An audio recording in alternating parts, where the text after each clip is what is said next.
Welcome back. South African fuel stations, petrol stations, garages have become a hunting ground for criminals that prey on consumers. Recently, there have been incidents of hijackings and ATM robberies. You'll obviously remember Kaizer Chiefs defender Luke Fleurs, who was killed after being shot during a car hijacking in the West Rand earlier this month. Let's unpack the story further. We're joined this afternoon by Reggie Sibiya. He's the CEO of the Fuel Retailers Association. Reggie, it's great to talk to you, albeit on what is really a chilling story, isn't it? We cast our minds back to the shooting of Luke Fleurs. He was hijacked. It seemed completely unnecessary that he had to be shot as well, and he eventually died. But are our petrol stations under siege, Reggie? Thank you, Michelle. Firstly, it was a very unfortunate incident, and as the Fuel Retailers Association, would like to pass our condolences on the family. But having said that, Michelle, I think one has to bring things into context.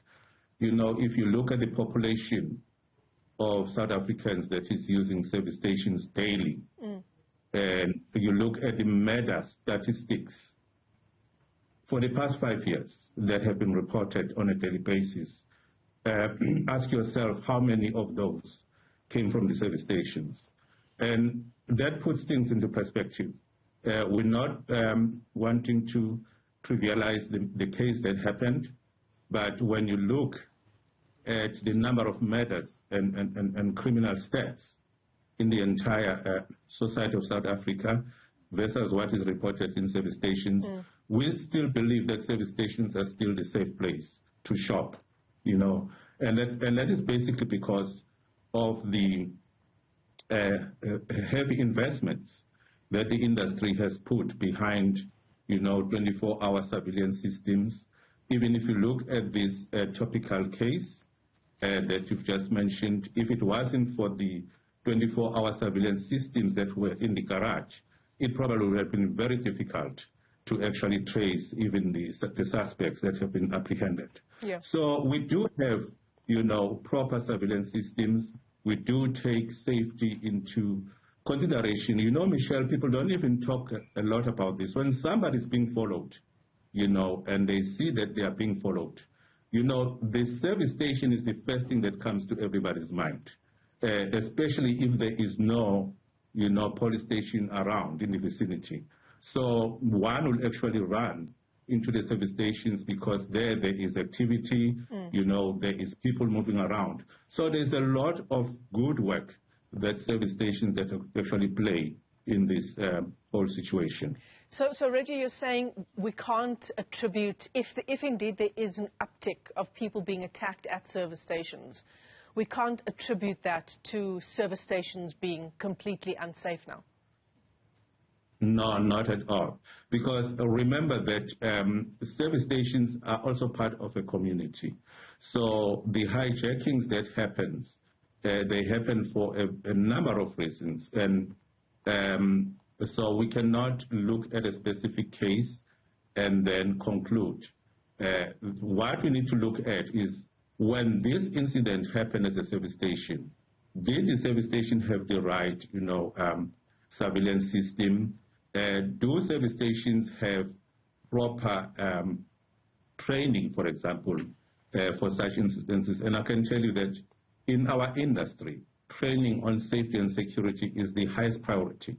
Even when a franchisee signs an agreement, safety and security is part of that. If after an incident and the investigation is done, it is found that there was actually some, lack of proper, training and controls and systems, that franchisee will actually lose their agreement immediately. That's how seriously the industry takes this. And behind the scenes, there's a lot of safety and security, forums where we as an industry engage with the like of SAPS, recognizing, of course, their capacity issues, because each and every incident that happens in our site, it is reported immediately to SAPS, and also the armed robbery systems facilities are in our site. So there's an integrated system to ensure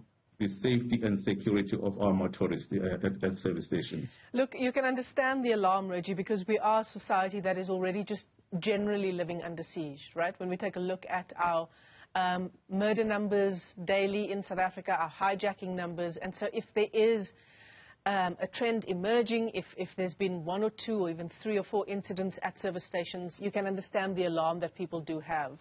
You know, having said all of that, Yes. Reggie, should we be avoiding service stations at night? And perhaps more particularly so, should women traveling alone be avoiding service stations at night? What I'm getting at is the advice that you can give us so that we can go about our lives, fill up our tanks, pop into the shops without having to look over our shoulders. Look, night time is not safe for anybody anywhere, Michelle. Let's put it that way in South Africa and globally as well. So that is the reason you'll find that, you know, at night time service stations are mainly the well-lit, you know, areas of activity. So there is good lighting, there is this surveillance, and also what you'll notice, because we are 24-hour operations, is that even, you know, the private security companies, you'll find them parking at the service stations, you know, for coffee or for takeaways while they're waiting to hear where the next crime is. So we actually are the service providers for even those integrated community safety issues. So yes, what tends to happen most at night when it happens is that the criminals are actually targeting cash as opposed to people. So what we see increasing at night is things like ATM bombings. That has been on the increase, especially in everywhere, but in particular in high crime areas like now in townships. You'll find that most service stations are no longer even wanting to put the ATMs because they are easily accessible when they are being bombed, versus the other cash management systems where if they are being bombed, you know, the statistics shows that after that bombing, the incidences, only 30% of the incidences were the criminals actually able to actually get the cash. That's how robust those systems are. So at night, the driver of crime is cash and is these bombings.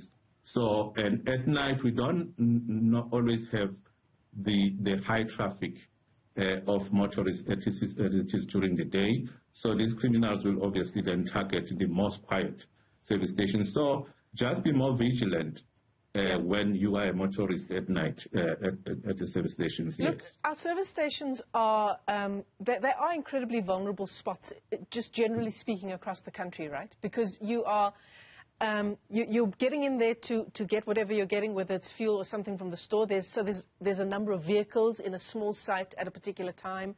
There's a lot of people there who have cell phones, as you say, cash management services are often on the scene as well. So the petrol station itself, just by nature of the work that it does and the service it provides, it's an incredibly vulnerable spot to be in a country like ours, which has certain challenges insofar as crime is concerned, Reggie. I want to just end off our conversation by asking you whether we're talking about our safety as customers at petrol stations and at service stations, but whether that conversation is also going to the safety of petrol attendants and cashiers who are often there overnight. Is that something that is being taken incredibly serious by those owners?